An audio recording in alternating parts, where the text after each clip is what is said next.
নমস্কার, আমি সুভাষ রঞ্জন বন্দ্যোপাধ্যায়। দেখুন, 17ই জানুয়ারি 2026-এ আমরা একটা খুব ভালো প্ল্যানেটরি ট্রানজিট পেলাম। এই ট্রানজিটটা কি না, মঙ্গল রবির এই বছরে অর্থাৎ 2026 সালে প্রথমবার তার তুঙ্গি ক্ষেত্র মকরে সঞ্চার করলেন। এই সঞ্চারটিকে আমরা যদি কুম্ভ রাশি জাতক বা জাতিকাদের নিরিখে দেখি, তাহলে কুম্ভের ক্ষেত্রে সঞ্চারটি হলো কোথায়? আপনাদের দ্বাদশভাবে। এর ফলে আপনাদের তৃতীয়ভাবে মঙ্গলের দৃষ্টি পড়ল, আপনাদের ষষ্ঠভাবে মঙ্গলের দৃষ্টি পড়ল, আপনাদের সপ্তমভাবে মঙ্গলের দৃষ্টি পড়ল। এর ফলে আপনি যদি কুম্ভ রাশির জাতক বা জাতিকা হন, তাহলে এই সময়টাতে আপনি তত বেশি সাফল্য পাবেন যত বেশি নিঃশব্দে বা নীরবে কাজকর্মগুলোকে করতে পারবেন। এক কথায় বলা যেতে পারে, মকর রাশিতে এই তুঙ্গি মঙ্গলের প্রভাবে কুম্ভ রাশি বা লগ্নের জাতক বা জাতিকা যারা রয়েছেন, তারা একটা নিঃশব্দে কর্ম বিপ্লবের সময় আপনারা পেলেন। এই সময়টাতে যারা চাকরি জীবনে রয়েছেন, তারা যদি পর্দার আড়ালে থেকে কাজকর্মগুলো করেন, দেখবেন রেট অফ সাকসেস অনেকটাই বাড়বে। হয়তো এই সময়টাতে যেহেতু সঞ্চারটা দ্বাদশভাবে হলো, সেই কারণে স্বীকৃতি আপনারা পাবেন, কিন্তু সেই স্বীকৃতির ক্ষেত্রে হয়তো কিছুটা বিলম্ব হতে পারে।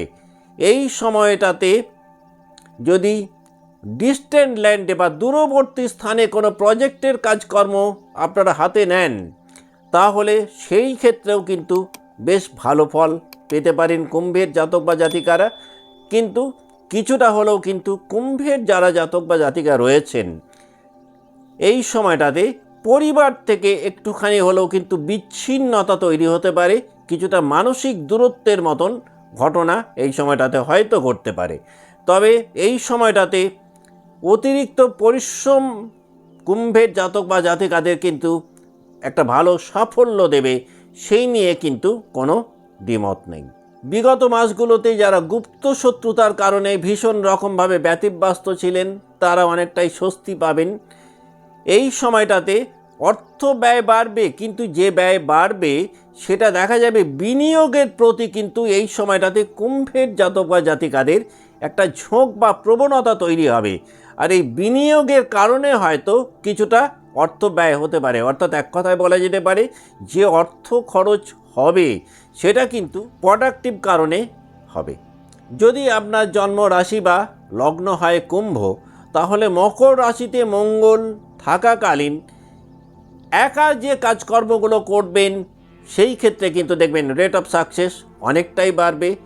এই সময়টাতে সাইলেন্ট ওয়ার্কের মাত্রা যত বাড়িয়ে দেবেন কুম্ভ রাশির জাতক বা জাতিকারা, তারা কিন্তু রেট অফ সাকসেস অনেক বেশি দেখতে পাবেন। অর্থাৎ এই সময়টা কিন্তু কুম্ভের যারা জাতক বা জাতিকা, তাদের লম্পঝম্প করার সময় এটা নয়। এই সময়টাতে যত বেশি নীরবে চলতে পারবেন, যত বেশি অপ্রকাশিত থাকতে পারবেন, সাফল্যের মাত্রাটা কিন্তু দেখবেন ঠিক ততটাই বাড়বে, যদি আপনার রাশি বা লগ্ন হয় কুম্ভ। কুম্ভ রাশি বা লগ্নের যে সমস্ত জাতক বা জাতিকার কাজকর্মগুলো বিদেশের সাথে সংযুক্ত, যারা বিদেশের সাথে ব্যবসা বাণিজ্যে রয়েছেন, যারা ট্রেনিংয়ে রয়েছেন, তাদের জন্য কিন্তু মঙ্গলের মকর রাশিতে অবস্থান একটা বেশ গুড কম্বিনেশন বলা যেতে পারে। এই সময়টাতে কিন্তু কুম্ভের জাতক বা জাতিকাদের ঘুমের ট্রাবল কিছুটা বাড়তে পারে, মানসিক শান্তি কিছুটা হলেও ব্যাহত হতে পারে। যাদের জন্ম ছকে মঙ্গল বেশ দুর্বল অবস্থানে রয়েছে বা মঙ্গল কোনো পাপযুক্ত গ্রহের সাথে রয়েছে, তারা হয়তো এই সময়টাতে একটুখানি হলেও কিন্তু মেন্টাল হেলথের জায়গাটাতে একটু বেশি সাফার করতে পারেন তুলনামূলকভাবে। কিন্তু জন্মকালীন মঙ্গলের অবস্থান যাদের বেশ ভালো, তারা কিন্তু অতটা মেন্টাল হেলথের জায়গাটাতে সাফার করবেন না। এই সময়টাতে কুম্ভের যারা জাতক বা জাতিকা অতীত আমলের কর্মের একটা শুভ ফল এক্সপেক্ট করতে পারেন। চাকরি জীবনে যদি কোনো সিক্রেট প্ল্যান করতে পারেন, অর্থাৎ এমন কোনো পদক্ষেপ নিচ্ছেন যেটা কাকপক্ষীতেও টের পাচ্ছে না, সেই পরিকল্পনাগুলোর ক্ষেত্রে কিন্তু রেট অফ সাকসেস অনেকটাই বাড়বে। এই সময়টাতে যে কোনো সাহসী পদক্ষেপ যদি নেন এবং সেটা যদি একটুখানি লোকচক্ষুর অন্তরালে নিতে পারেন, সেটা কিন্তু পরবর্তীকালে একটা বিগার ইম্প্যাক্ট কুম্ভকে দিতে পারে।